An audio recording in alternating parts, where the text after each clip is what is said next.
My name is Wairimu Karuri, and for the purposes of this discussion, I am a user and survivor of psychiatry. That means that I have a number of diagnosed mental health conditions, and I have struggled with my mental health for a very long time. I probably started struggling with it from about high school, and I got my diagnosis when I was about 34.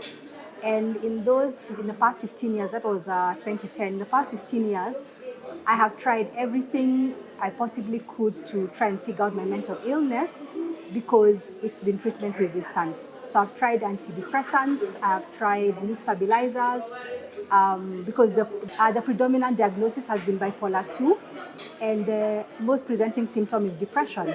And so through the years, I have been non-functional. I have had to drag holidays because the meds have never worked.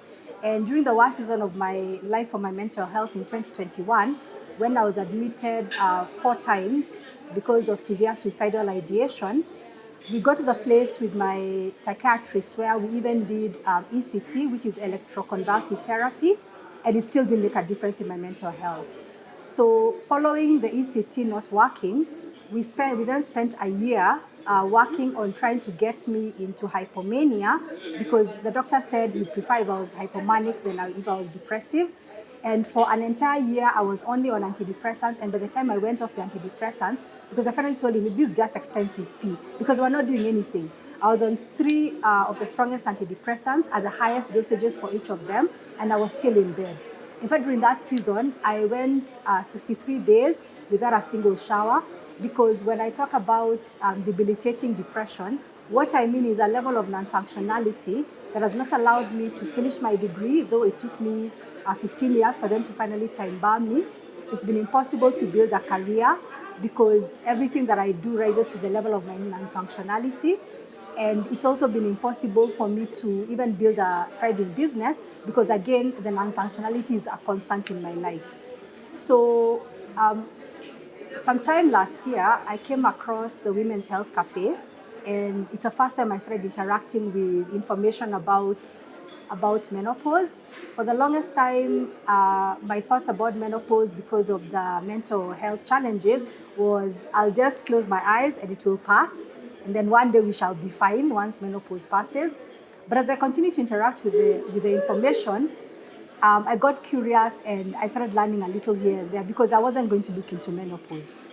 And then earlier this year, in the course of just interacting on the community, a number of things occurred to me. The first one is my daughter, who also lives with mental health diagnosis, who one of her mental health diagnoses is PMDD, which is a mental health condition which is directly linked to reproductive health hormones. So I thought to myself, if we share similar DNA, let's say 50%, is it possible that possibly some of my mental health challenges could be linked to my reproductive hormones? The second one was I was speaking with a friend of mine who is a trans person. So they were assigned female at birth, and now they're transitioning to being male. And so they have been on testosterone. And they were on testosterone for 6 months, and life was good. But they stopped the testosterone for 2 reasons. The first one was because it's quite expensive. It was out of their budget eventually. And the second reason is because they started getting secondary characteristics like a deeper voice and facial hair, which they didn't want. So when they stopped the testosterone, within 2 to 3 weeks, they had crashed from their mental health symptoms, and they even lost their job.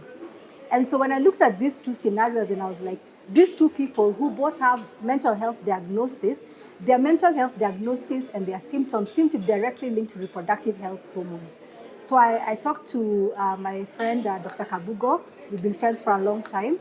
And we started considering how I could get onto menopause hormonal therapy. Now, what is menopause hormonal therapy?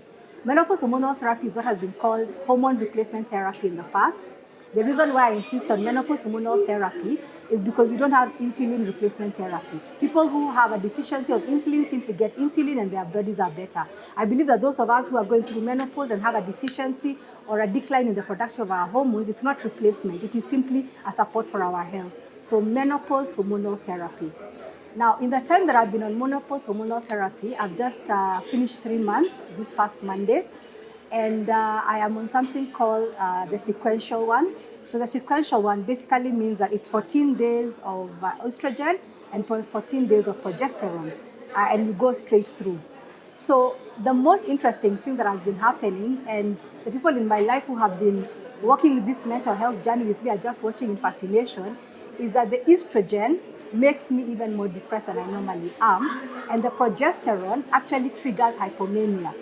And so it's clear that whatever hormones it is that I'm putting in my body that are balancing out whatever is already wrong have a direct effect on my mood, which is part of the mental health challenge. And so one of the things that I've been telling people since I've been on this journey, it's only been 3 months, we'll have reviews with Dr. Kabugo, who's my clinician. We'll have reviews with Dr. Kabugo over the next year. We've already done the 3-month one, where now we have been able to move from the sequential to the combination. And what that means is that I will be able to receive both the estrogen and the progesterone at the same time throughout the cycle, which I hope will balance me from the wild swings that I've been having of sometimes I'm extremely depressed because of the estrogen, and sometimes I'm extremely hyper because of the progesterone. When I first experienced the hypomania because of progesterone, I actually didn't know what was going on in my head, because it was just like this inability to completely shut my body down. It's like my body was buzzing because of the hormone. And one of the things that directed me to the fact that this could actually be hypomania was the fact that one of the symptoms of hypomania, which is hypersexuality, was being triggered by the progesterone. So one of the things that I keep saying people need to do in the medical field is they need to marry some of these disciplines, like at least talk to each other. And in this particular case, I'm thinking about all the people who are in gynecologists' offices or even GP offices dealing with all these mental health challenge symptoms like brain fog, like cognitive impairment and decline, and they have no idea where to start. There are people in psychiatrist offices who are presenting psychiatric symptoms. They are being treated with psychiatric medication, but that's not necessarily what they need, because what is missing is the component of their hormonal health. And then also endocrinologists, because they'll be able to sort of like map out exactly what is going on in this woman's body and figure out whether is it something that could actually be sorted out by the progesterone, the estrogen, and possibly the testosterone. So overall, menopause needs to be menopause care needs to be taken up by all the different medical disciplines, because when you have a laundry list of 70 symptoms that are associated with menopause, there's no way you can isolate them and say these ones are cardiology, or these ones are endocrinology, or these ones are nutrition. There needs to be a more holistic view of menopause care.